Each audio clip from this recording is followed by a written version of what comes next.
I'm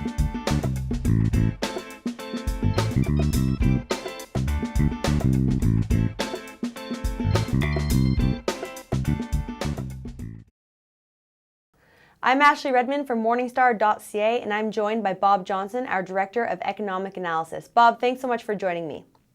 Great to be here today. So, Bob, we were chatting last week, and this was one of your biggest concerns. This was your concern, that the U.S. federal government would shut down. And it did. It happened on Monday. The House and the Senate failed to compromise on a bill. So, Bob, how detrimental is this to the recovery of the U.S.? Very detrimental to the recovery. And I mean, it's a two-step process here. Right now, what we've done is we haven't got a spending authority. We haven't got a budget set, an authorization to spend money for the upcoming fiscal year. But there's a number of things that aren't on an annual cycle, and so those things are all safe. And then it gets worse middle to the end of the month when we actually hit our debt ceiling, and then we have to make decisions on which bills to pay and which bills not. And that's actually the bigger deal of the two. But let's start with the first part, just the shutdown that we've got right now. That involves about 800,000 government employees, 800,000 to 900,000 people, the so-called non-essential government workers.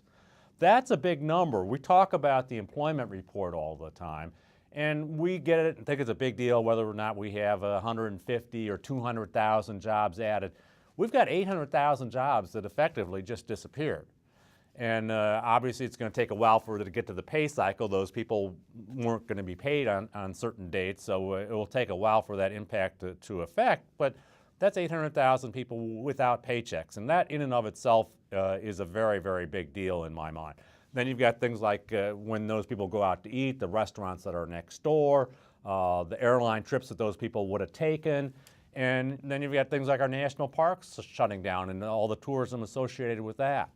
This is a big deal if extended. Now, whether it's, and if they solve this tomorrow, it's no big deal. But if it goes on 3-4 weeks, it is a really big deal, and people are probably underestimating the effects of it. Okay, and here in Canada, Bob, people are worried. One big concern that a lot of economists are talking about is the slowdown at the borders. The U.S. is our main trading partner. I believe we trade 70%. Our export is actually with the U.S. So is that the biggest concern right now in the short term, the impact at the borders and the slowdown?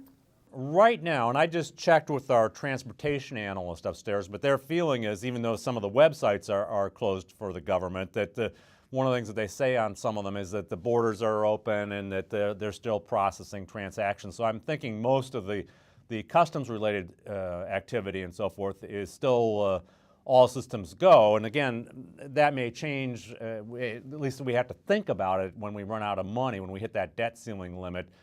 Then that's all up for grabs, and maybe they slow that down. But right now, the word is that the actual border crossing stuff is still okay and not a problem yet.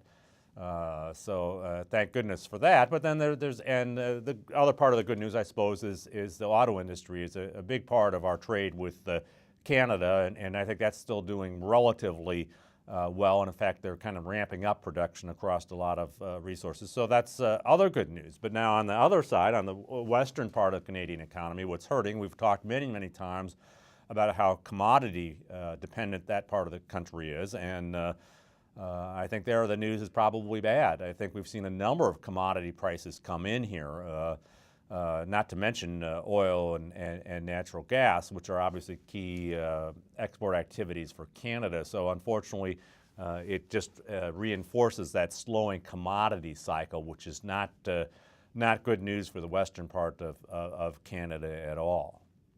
Okay. So yeah, we'll have to watch the auto sector. We'll be watching commodities. Now, yesterday, an RBC economist came out and said that if the U.S. continue this shutdown for 1 month, that the GDP in Canada for Q4 would be down 0.25%. Do you think it will last that long, and what's your take on that number? Well, I think the results probably could be just a little bit worse than that. Here within the United States, our thought is that, the last time we had a shutdown, we actually have an example, it was 1995 and 96. We shut down briefly, and that was about a 3-week shutdown, and we thought the impact was maybe 0.4% or so from that event. I think this time there's probably more employees that are categorized as non-essential. I think that it might be a bigger deal this time. If we shut down for a month, I'd say it's more likely that it'd have something like a 0.5% reduction in U.S. economic growth, and some of that would filter into Canada. I don't know exactly what percentage, but that 0.25 actually strikes me as probably being just a little bit low. Okay. Yeah, I had the same feeling when I saw that number. So right now, it's Wednesday, so we're 2 days in. What are your thoughts? How long do you think this is gonna go? Unfortunately, I'm not a political guy. I don't have feet on the ground to actually determine, but as near as I can tell, there really aren't any substantive discussions going on. I think they're both waiting both sides are waiting to see what their constituents' reactions are, and I think they both think that they've got a leg to stand on right now, and they're going to battle it out in the public opinion polls for a little bit. And when everybody gets mad enough, which I think will probably be in just a matter of a few days, maybe when those first government paychecks don't come in, I think people will be very, very upset. This is real people's lives that we're dealing with. They're not going to get cash.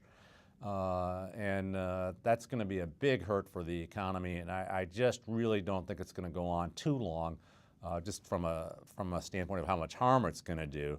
But right now, they certainly don't seem scared enough. I don't think people have done the calculations or thought through all the processes of what hurts. Yeah. All right, well, all eyes are on the U.S. economy, Bob, and thank you so much for taking this time to chat with us. Thank you.